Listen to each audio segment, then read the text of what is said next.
بسم اللہ الرحمن الرحیم۔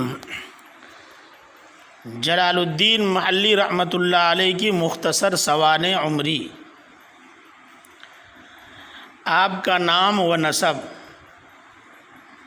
محمد بن احمد بن محمد بن ابراہیم بن احمد بن ہاشم الجلال ابی عبداللہ بن شہاب ابی العباس بن کمال الانصاری المحلی الشافعی رحمۃ اللہ علیہ۔ آپ کا لقب جلال الدین تھا۔ المحلۃ الکبریٰ مغربی مصر کی ایک بستی ہے جس کی جانب آپ منسوب ہو کر المحلی کہلاتے ہیں۔ آپ ماہ شوال 791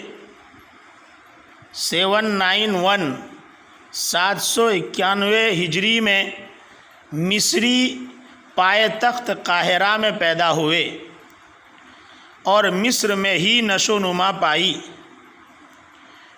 فقہ، کلام، اصول، نحو، منطق وغیرہ علوم و فنون میں مہارت حاصل کی۔ آپ کے اساتذہ میں بدر الدین محمود الاقصرائی، برہان الدین البیجوری، شمس الدین السیاطی، علاء الدین البخاری وغیرہ ممتاز علماء کا شمار ہوتا ہے۔ ابن العماد آپ کو عربوں کے تفتازانی کہا کرتے تھے۔ آپ ذکاوت، فہم و فراست میں اپنی مثال آپ تھے۔ آپ خود اپنے بارے میں فرمایا کرتے تھے، میرا ذہن کبھی غلط بات قبول نہیں کرتا۔ مگر تصویر کا دوسرا رخ یہ بھی ہے کہ ان کی یادداشت بہت کمزور تھی۔ ایک مرتبہ کوئی کتابچہ آپ نے حفظ کر لیا تو آپ کے بدن میں آگ لگ گئی۔ آپ کے کسی معاصر کا مقولہ ہے کہ آپ کا دماغ تو ہیرے کو بھی چھید دیتا ہے۔ آپ بڑے متقی، پارسا، بے باک و جری اور حق گو تھے۔ بلا کسی رو رعایت امر بالمعروف اور نہی عن المنکر کرتے تھے۔ اہل حکومت اور ظالموں کو اپنے یہاں آنے کی اجازت نہ تھی۔ حکومت وقت کی طرف سے آپ کو منصب قاضی القضات کی پیشکش ہوئی،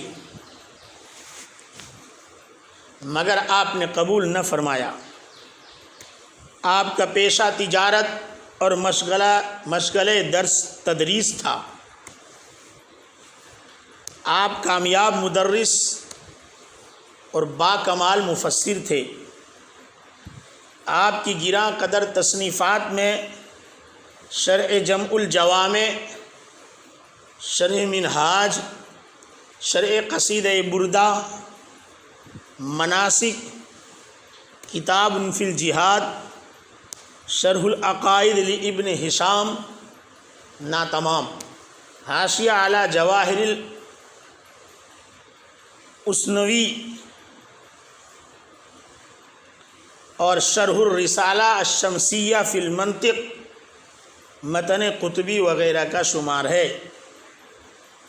یکم محرم الحرام 864 کو آپ نے دار آخرت کی طرف رحلت فرمائی۔ فرحمہم اللہ تعالی رحمۃ واسعۃ وادخلہ فسیح جناتہ۔ یہ تھے جلال الدین محلی کی مختصر سوانح عمری۔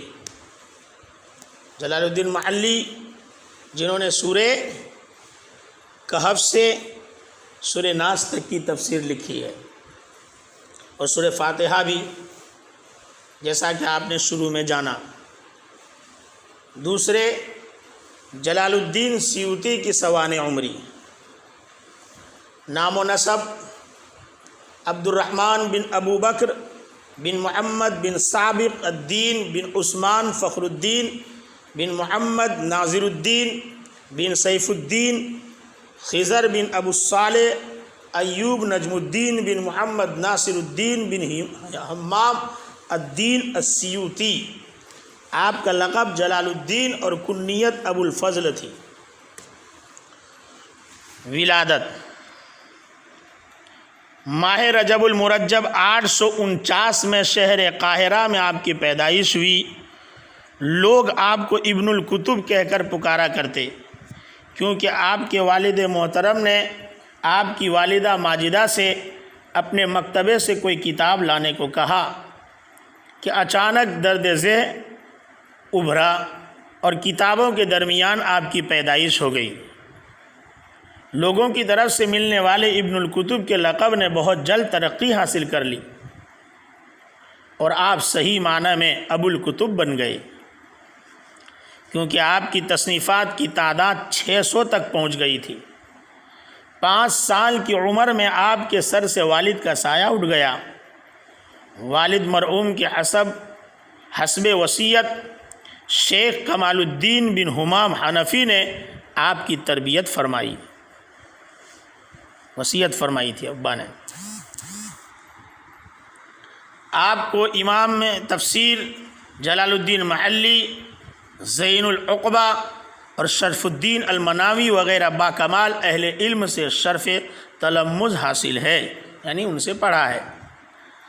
آپ نے ملک شام، حجاز، یمن، ہندوستان، مراکش اور بلاد اور مختلف شہروں کا سفر فرمایا تھا۔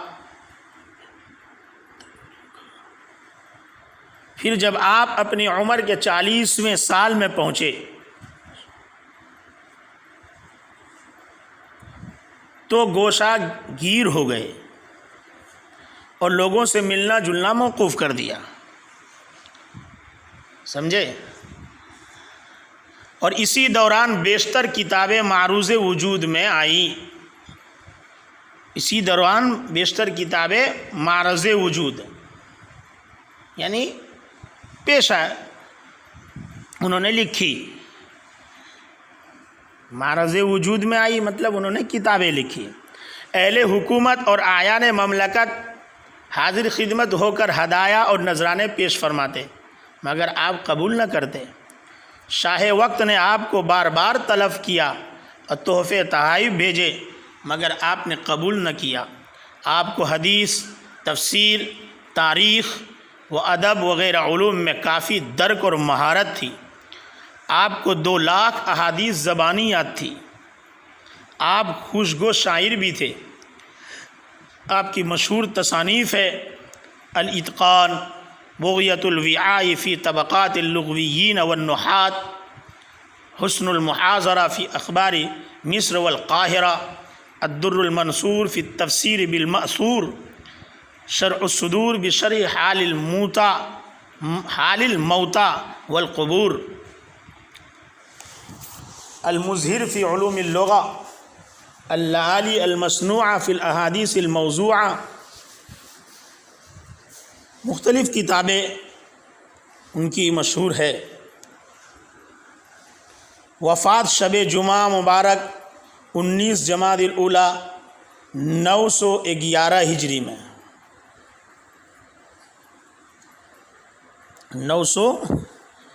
849 یعنی ادھر 51 اور 11 62 سال کی آپ نے عمر پائی۔ آپ اللہ تعالیٰ کی جوار رحمت میں منتقل ہو گئے، رحمہ اللہ تعالی و اجزل لہ المثوبۃ الاعلام۔